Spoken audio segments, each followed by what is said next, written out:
பாருங்க, இது வந்து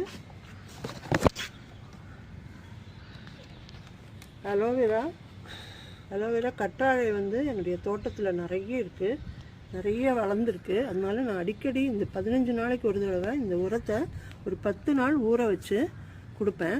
அரைக்கிறது இல்லை, ஊற தான் வைக்கிறேன். ஆனால் அதுலேயே உங்களுக்கு இந்த பாருங்கள் இப்படி கரைஞ்சி சத்துக்கள்லாம் நல்லா உள்ளே இறங்கியிருக்கும். ஸோ இதை வந்து ஒரு 10 நாள் ஊற வச்சுருக்கேன். இந்த மாதிரி பெரிய பாத்திரத்தில் நிறைய உரம் தயாரித்தா உங்களுக்கு எல்லா செடிகளுக்கும் ஊற்றுறதுக்கு உதவும். இப்போ இதில் வந்து என்னெல்லாம் சத்துக்கள் இருக்குதுன்னு நான் சொல்கிறேன். அதை தவிர இது எது ஒரு பெஸ்டிசைடாகவும் அமையும். பாருங்கள், ஒரு செடியில் கூட பூச்சி தாக்குதலே இல்லை, எல்லாமே ஃப்ரெஷ்ஷாக பியூட்டிஃபுல்லாக வளர்ந்துருக்கு.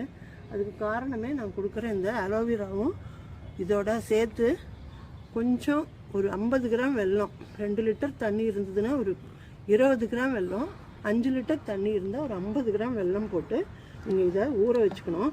வெல்லம் எதுக்கு அப்படின்னா, இது வந்து நல்லா நொதிச்சு வந்து அந்த ஊட்டச்சத்துக்கள் கூடுறதுக்காக தான். இப்போ மண்ணில் வந்து வெல்லத்தையும் இதையும் சேர்த்து போட்டால் நிறைய நுண்ணுயிர் பெருக்கம்